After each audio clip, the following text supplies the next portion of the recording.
ज्यांनी या कार्यक्रमाचं अतिशय उत्कृष्टपणे नियोजन केलं ते या मंडळाच्या मंडळाधिकारी पुरी मॅडम यांची संपूर्ण टीम या कार्यक्रमाला उपस्थित ठिकाणी बाजूला जे स्टॉल लागलेले आहेत ते वेगवेगळ्या विभागाचे अधिकारी कर्मचारी हे एका छताखाली आपल्याला या ठिकाणी शासनाच्या योजनेचा लाभ देण्यासाठी या ठिकाणी कटिबद्ध आहे। या ठिकाणी आपण विनंती करणार आहे, काही प्रश्न या ठिकाणी मांडलेले आहेत। खरं पाहिलं तर शिबिरात प्रश्न मांडणं आवश्यक आहे, कारण या ठिकाणी आमचा असा प्रयत्न आहे आपल्याला या ठिकाणी अगदी प्रांजळपणे सांगू इच्छितो की यापूर्वी आमचं पहिलं शिबिर हे खंडाळा गावात झालं होतं, त्यानंतर दुसरं शिऊर, तिसरं गारज आणि चौथं या ठिकाणी आपल्या लासूरगाव मंडळामध्ये मंडळ स्तरावर शिबिर आपण आयोजित केलेलं आहे। या ठिकाणी शिबिराचा उद्देश असा एकमेव असा आहे की आपण शेतकरी बांधव, महिला आहेत, विद्यार्थी आहेत, सर्वसामान्य नागरिक आहेत, शेतमजूर आहेत, या सर्वांना तालुक्याच्या ठिकाणी जाण्याऐवजी त्याच मंडळाच्या ठिकाणी एका छताखाली शासनाच्या वेगवेगळ्या योजनेचा लाभ मिळवून देणं हा एकमेव उद्देश या शिबिराच्या माध्यमातून आहे। निश्चितपणे या शिबिराच्या माध्यमातून आम्ही सर्व प्रशासकीय अधिकारी असो आपल्या सर्वांच्या सहकार्याने या ठिकाणी आपलं समाधान करण्याचा प्रयत्न करणार आहोत। तर मला विश्वास आहे की यामध्ये जास्तीत जास्त लाभार्थ्यांना, मग ते शेतकरी बांधव असतील, महिला असतील, सामाजिक अर्थसहाय्याच्या अंतर्गतच्या संजय गांधी श्रावणबाळाचे लाभार्थी असतील, विद्यार्थी असतील, त्याचप्रमाणे या ठिकाणी आपण जे कॅम्पचं जर थोडक्यात रूपरेषा बघितली असेल, रोजगार हमी योजने संदर्भातले काही कामं असतील, कृषी विभागाच्या अंतर्गतचे PM किसानच्या अनुषंगाने असेल, ॲग्रिस्टॅकच्या अनुषंगाने असतील, ग्रामपंचायतच्या वतीने या ठिकाणी आपण जन्म दाखला आहे, मृत्यू दाखला असतील, त्याचप्रमाणे विवाह नोंदणी सर्टिफिकेट असतील, एक खिडकीमध्ये आपण या ठिकाणी आपले काही समस्या शिबिराच्या माध्यमातून या ठिकाणी आपण पशुसंवर्धन विभाग असेल, संजय गांधी श्रावणबाळ योजनेच्या लाभार्थ्यांना आपण याच आपल्या समक्ष याच स्टेजवरून आपण या ठिकाणी सर्टिफिकेटचे वितरण करणार आहोत।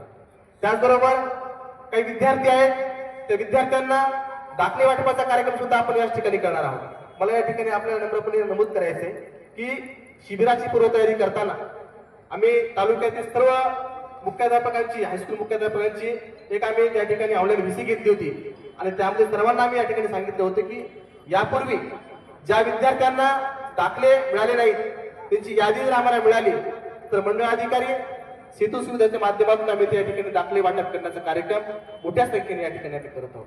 हजारोच्या संख्येने आपण या ठिकाणी सर्टिफिकेटचे वितरण करणार आहोत। पुरवठा विभागाचा कॅम्प आहे, जवळपास 300 पेक्षा जास्त लाभार्थ्यांना आपण या ठिकाणी दुय्यम रेशन कार्ड, नाव ऍड करणे, नाव कमी करणे, प्राधान्य कुटुंब अशा प्रकारची रेशन कार्डची संख्या आपण या ठिकाणी वितरित करणार आहोत। या ठिकाणी संख्या जरी केली असेल तरी नोट्समध्ये 300 पेक्षा जास्त पुरवठा अधिकारी या ठिकाणी आहेत, त्यांच्या उपस्थितीमध्ये आपण हे सर्व काम करणार आहोत।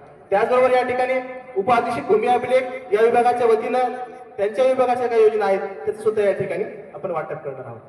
आणि या ठिकाणी महत्वाचं, सगळ्यात महत्वाचं म्हणजे आरोग्य, म्हणजे सगळ्यांना विनंती आहे की या ठिकाणी आपण आरोग्य तपासणी कॅम्पचं पण आयोजित केलेलं आहे। फक्त सर्टिफिकेट देणं किंवा लाभ देणं एवढाच आपला लिमिटेड उद्देश नाहीये, तर आपलं आरोग्य आपण तपासलं पाहिजे, आरोग्याची तपासणी आपण या ठिकाणी करण्याचा प्रयत्न करणार आहोत। त्यातून आपल्याला काही सल्ला संबंधित वैद्यकीय अधिकारी त्याची टीम देणार आहे, आपण निश्चितपणे त्या सल्ला आपण अनुसरून आपल्या आरोग्याची काळजी आपण घेणं आवश्यक आहे असं मला या ठिकाणी सांगायचं। सगळ्यात महत्वाचं आणखीन या ठिकाणी उमेदच्या माध्यमातून आपण बचत गटाच्या माध्यमातून आपल्याच भागातील काही महिला बचत गटाच्या प्रतिनिधी आहेत, महिला भगिनी आहेत, त्यांनी काही या ठिकाणी उत्पादन क्रिएट केलेले जे आहे त्याचं प्रदर्शन, त्याची विक्री सुद्धा केंद्र आपल्या या ठिकाणी उपस्थित केले। खऱ्या अर्थानं महिला सशक्तीकरण, एम्पॉवरमेंट जे आहे महिलांचं आपल्या या माध्यमातून आपल्याला करायचं। या कार्यक्रमाला या मंडळात सर्व नागरिक बांधव आहेत, काही लोकप्रतिनिधी पण उपस्थित आहेत, त्या सर्वांना मला विनंती करायची आहे की हे एक आपण सुरुवात केलेली आहे, ज्यामध्ये ज्यांची पूर्वतयारीमध्ये आम्हाला डॉक्युमेंट मिळालेले आहेत त्या सर्वांना आम्ही या ठिकाणी वितरित करत आहोत। परंतु या शिबिराच्या नंतरही काही लाभार्थी राहिले असतील तर निश्चितपणे आपल्या माध्यमातून आपण त्याचा फॉलोअप जर केला तर आम्ही येणाऱ्या काळामध्ये त्यांना सुद्धा या ठिकाणी लाभ देण्याचा प्रयत्न करणार आहोत। या ठिकाणी सूत्रसंचालन करताना सरांनी जे मुद्दे उपस्थित केले की आपली शाळा, या ठिकाणचा परिसर, खरोखर लासूरगाव आणि मंडळातील सर्व नागरिकांचं मी या ठिकाणी अभिनंदन करतो, आभार व्यक्त करतो, कारण एक वेगळ्या प्रकारचा शैक्षणिक दर्जा या परिसरामध्ये आहे। मग या ठिकाणची हायस्कूल शाळा असेल ज्याला पीएमश्रीचं नवाजलेलं आहे, त्याचप्रमाणे या ठिकाणी भिसेवाडीच्या शाळेबद्दल तर आम्ही नेहमी गौरवोद्गार करतो. मला या ठिकाणी तुम्हाला सर्वांना सांगायचे की लोकसभेच्या निवडणुकीमध्ये मतदान जनजागृतीचा जो विषय जेव्हा आला होता तेव्हा आपल्या भिसेवाडीच्या विद्यार्थ्यांनी जो या ठिकाणी व्हिडिओ तयार केला होता त्याला जिल्हा स्तरावर नव्हे तर राज्य स्तरावर सुद्धा त्याला विशेष या ठिकाणी आपल्याला त्यांनी गौरवलं होतं. खरोखर एवढे दर्जेदार शिक्षक आणि विद्यार्थी आपल्या भागामध्ये आहेत आणि आपण सर्वांनी त्यांचा गौरव केला पाहिजे, आपण त्यांना साथ दिली पाहिजे. त्यांच्या संकल्पनेला, त्यांच्या मनात जे काही नवीन आयडिया आहेत आपण त्यांना सपोर्ट केला पाहिजे. या ठिकाणी मी आपल्याला विनंती करतो. या ठिकाणी आपली जी शाळा आहे ती प्रायमरी शाळा असेल किंवा हायस्कूल असेल, आता या ठिकाणी आपण बघितलं की नवोदय सारख्या परीक्षेमध्ये आपले ग्रामीण भागातले विद्यार्थी मोठ्या संख्येने या ठिकाणी उत्तीर्ण झालेले आहेत, त्याची निवड झालेली आहे. खरं पाहिलं तर हे आपल्या गावासाठी वैभव आहे, आपल्या मंडळासाठी वैभव आहे आणि म्हणून आज या शिबिराच्या माध्यमातून मी आपल्या सर्वांना पुन्हा आवाहन करणार आहे की माननीय जिल्हाधिकारी महोदयांनी या ठिकाणी बुक बँक नावाची संकल्पना सुरू केलेली आहे प्रत्येक शाळेमध्ये, की त्या शाळेमध्ये प्रशासकीय अधिकारी असतील, कर्मचारी असतील, नागरिक बांधव असतील, आपल्याला जसं शक्य होईल तसं आपण आपल्या गावातल्या शाळेला आपल्याला शक्य असणारी पुस्तकं जर आपण त्या ठिकाणी भेट दिली तर आपल्याच पुढची पिढी, आपल्याच गावातली पुढची पिढी निश्चितपणे बौद्धिकदृष्ट्या या ठिकाणी सक्षम होईल आणि आपलं नावलौकिक करेल यात काही शंका असणार नाही. या कार्यक्रमाच्या सुरुवातीला वेगवेगळ्या क्षेत्रातील ज्या मान्यवरांचा गौरव झाला त्यांचा पण या ठिकाणी नामोल्लेख मी करू इच्छितो.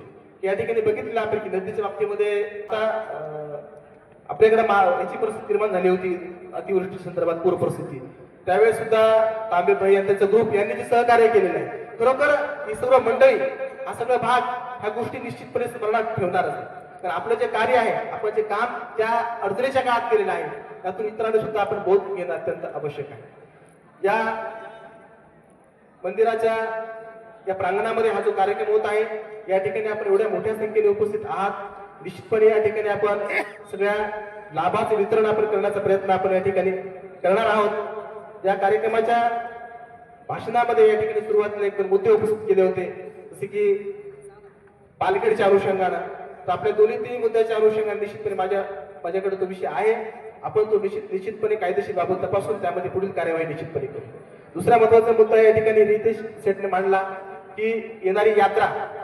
तर या ठिकाणी पुन्हा मी गावकऱ्यांना सगळ्यांना मी विनंती करणार आहे, आवाहन करणार आहे की हा उत्सव हा आपल्या भागाचा उत्सव आहे, लासूरगाव भागाचा उत्सव आहे. त्याचं एक वेगळं नावलौकिक संपूर्ण राज्यामध्ये आहे. नव्हे बाहेर राज्यातील पण बरेचशी मंडळी या ठिकाणी मोठ्या संख्येने येत आहेत.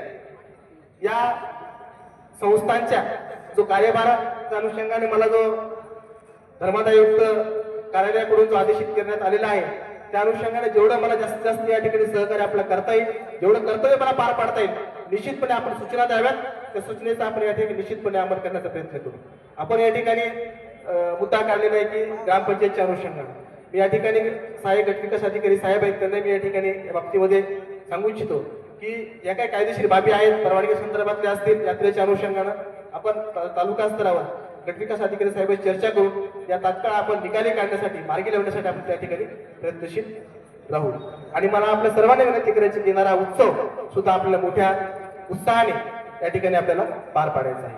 या शिबिराच्या माध्यमातून या ठिकाणी उपस्थित वेगवेगळ्या विभागाचे अधिकारी आहेत, वेगवेगळ्या विभागाचे कर्मचारी आहेत. या सर्व कर्मचारी अधिकाऱ्यांना सुद्धा मी या ठिकाणी तालुका प्रमुख, तालुक्याचा मुख्य अधिकारी या नात्यानं आपल्या सर्वांना मी या ठिकाणी अभिनंदन करतो आणि आपले आभार पण व्यक्त करतो. आपण या ठिकाणी पूर्ण दिवसभर चालणाऱ्या कॅम्पच्या माध्यमातून या सर्वांना आपल्या सेवा उपलब्ध करून द्यायच्या आहेत.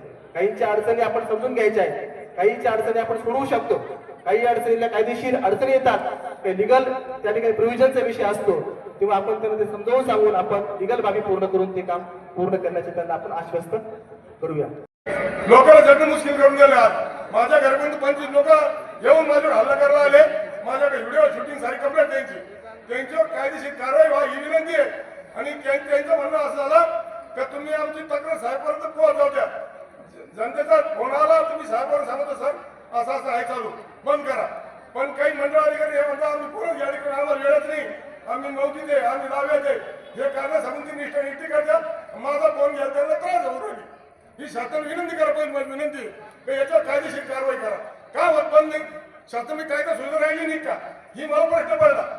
पोलीस यंत्रणा आहे, हे यंत्रणा आहे, काय त्या वैजापूरचे पोलीस येऊन आणि गागापूर तालुक्यातून डॉक्टर नेत्या मग हे इकडे काय करणार या अधिकारी हा वैजापूरचे पोलीस का नाही जायचं इकडे वैजापूरच्या हाती इकडे हा मी 112 कॉल करतो रात्री 4 वाजता तक्रारी करतो आणि हे लोक उठून माझ्या घरी वळले. शासन काय करू राहिले हा 129 शेतकरी गावकरी असे आहे की ज्यांच्याकडे PR कार्ड आहे. PR कार्डवर त्यांचं नाव आहे, मालकी हक्कामध्ये नाव आहे, पण 70 प्रकार ग झालेला आहे नजर चुकीनं. आणि त्यामुळे काय होतं त्या सगळ्या लोकांनी अतिक्रमण केलं असं त्याचा अर्थ निघत होतो. अनेक पंचवार्षिकमध्ये आमचे सदस्य पात्र होतात या कारणानं आणि संपूर्ण गाव त्याच्यामध्ये आहे. PR कार्ड सुद्धा तयार आहे आणि ताब्यात बी त्यांचेच आहे शेतकऱ्यांचा. तर तो 70 प्रकार ग हा वगळला गेला पाहिजे. याच्यासाठी 9/12/2015 पासून सतत आम्ही ग्रामपंचायत पाठपुरावा करतोय. आज त्या संदर्भात सुद्धा या ठिकाणी मी परत एकदा निवेदन देतो. दुसरी एक सूचना आहे सर का जे शेतकरी अपघात या ठिकाणी त्यांचा झाला त्याला गोपीनाथ मुंडेतून आपण 2 लाख रुपयाची मदत शासन करतं. गेले 6 महिन्यापासून प्रस्ताव लोकांचे प्रलंबित आहे. असे अनेक शेतकरी आहे की त्यांना त्याचा लाभ मिळाला नाही. आत्ताच काल परवा बोर्देगाव धरणाचं पाणी चुकीच्या पद्धतीने एका अधिकाऱ्याने सोडला आणि करंजगावचे शेतकरी होऊन गेले. त्यांना सुद्धा या योजनेतून लाभ मिळावा अशी माझी एक विनंती आहे. त्याचबरोबर पीक विमा सरकारनं जाहीर केलं होतं की पीक विमा 1 महिन्यामध्ये देणार आहे असं सांगितलं होतं, परंतु अद्यापपर्यंत पीक विम्याचे पैसे शेतकऱ्यांना मिळाले नाही. हा एक मुद्दा आहे सर. आणि शेवटचा मुद्दा आहे कसं राज्य सरकारनं जे काही अनुदान दिलं अद्यापपर्यंत अनेक शेतकरी अनुदानापासून वंचित आहे. त्यांना सुद्धा त्या योजनेचा लाभ मिळावा. एकूणच या शिबिराच्या माध्यमातून हे छोटे जर प्रश्न असले तर ते शेतकऱ्यांना आणि लोकांना जर या ठिकाणी सुटले तर निश्चितपणाने हे अभियान सक्सेसफुल होईल असं मला वाटतं. आणि या